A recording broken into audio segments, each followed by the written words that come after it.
July 31 Jammu కాశ్మీర్లోని కుల్గాం జిల్లా కిల్లం ప్రాంతంలో దీపక్ భూపేంద్ర అనే ఇద్దరు యువకులు తుపాకీ పట్టిన సైనికులు కాదు, రాజకీయ నాయకులు కాదు, గూఢచారులు అంతకంటే కాదండి. రోజువారీ కూలి కోసం నిర్మాణ పనులు చేయడానికి మాత్రమే అక్కడికి వెళ్ళారు. కానీ ఉగ్రవాదులు వారి క్యాంపులోకి వెళ్ళి వారి పేర్లు అడిగి మతం ఆధారంగా తెలుసుకొని మరీ చంపేశారండి. ఈ దాడిలో ఇద్దరు అక్కడికక్కడే ప్రాణాలు కోల్పోయారు. పాల్గాంలో ఎలా జరిగిందో యాస్టీస్ ఇప్పుడు కూడా మతం ఆధారంగానే అడిగి మరీ చంపారండి. దీని మీద కాంగ్రెస్ పార్టీ కానీ లేదా ఆప్ పార్టీ కానీ మొన్నటిదాకా ప్రొటెస్ట్ చేసిన కాక్రోచ్ జనతా పార్టీ కానీ ఎవరు కూడా వచ్చి మాట్లాడడం లేదు. ఈ దాడి దేశాన్ని మరోసారి దిగ్భ్రాంతికి గురి చేసింది. గతంలో పాల్గాంలో దాడిలో లష్కర్ తోయిబాతో సంబంధం ఉన్న ది రెసిస్టెంట్ ఫ్రంట్కి సంబంధించిన వ్యక్తులే ఈ దాడికి పాల్పడ్డారు. ఈ ఘటన అనంతరం ప్రధానమంత్రి నరేంద్ర మోడీ గారు, జాతీయ భద్రతా సలహాదారు అజిత్ దోవల్తో పాటు భద్రతా ఉన్నతాధికారులు ఈ పరిస్థితిని సమీక్షిస్తున్నారు. భారతదేశం ఇప్పటికే ఉగ్రవాదంపై కఠిన వైఖరిని ప్రకటించింది. ఈ దాడికి భారత్ ఎలా స్పందిస్తుంది, మరిన్ని కఠిన చర్యలు తీసుకుంటుందా? నాకు తెలిసి ఇంకొన్ని రిస్ట్రిక్షన్స్ పెట్టే అవకాశం ఉంది. అంటే ముందుగా ఎలా కొన్ని చర్యలు తీసుకుంటున్నారో, ఇంతకుముందు ఆపరేషన్ సింధూర్ ఎలా చేశారో ఇప్పుడు కూడా అలాంటి చర్యలు తీసుకునే అవకాశం ఉంది. ఇంకా ఒకవేళ అది జరగకుంటే కినా ఇంకా కొన్ని ఎగుమతులపై కూడా ఆంక్షలు విధించే అవకాశం ఉందని అనుకుంటున్నారు. లేకుంటే బలోచ్ యుద్ధ వీరులకు చెప్పి కొన్ని అటాక్స్ పాకిస్తాన్లో చేయిస్తారేమో అని అనుకుంటాం. ఈ దాడి చేసింది రెసిస్టెంట్ ఫ్రంట్.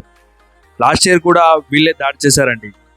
వీరు వెనుక ఉన్నది యునైటెడ్ నేషన్స్ ద్వారా ఉగ్రవాద సంస్థగా గుర్తించబడిన లష్కర్ తోయిబా అనే గ్యాంగే ఇండియాలో కొన్ని చోట్ల అటాక్స్ చేపిస్తూ ఉంటారు వీళ్ళు.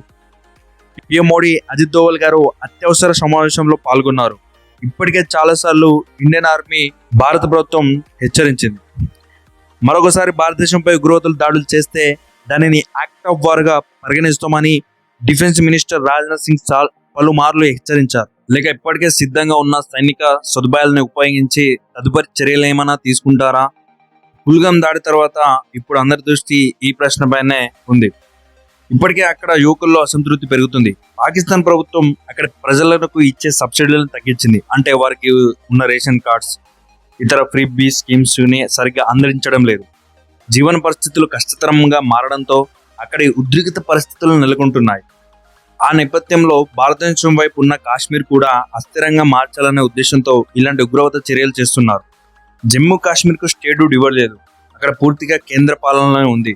జమ్మూ కాశ్మీర్లో ఉన్న ఐఏఎస్లు, ఐపీఎస్ల అధికారులు, పోలీసులందరూ కేంద్ర ప్రభుత్వం ఆధీనంలో ఉన్నారని చెప్తూ కావాలనే రచ్చ చేస్తున్నారు. ఈ ఘటన అక్కడ చీఫ్ మినిస్టర్ ఏమంటున్నాడంటే, జమ్మూ కాశ్మీర్ మొత్తం కేంద్ర ప్రభుత్వం చేతుల్లో ఉంది, మా చేతుల్లో ఏం లేదని సింపుల్గా ఆ యొక్క చీఫ్ మినిస్టర్ అయితే తప్పించుకునే ప్రయత్నం అయితే చేస్తున్నాడు.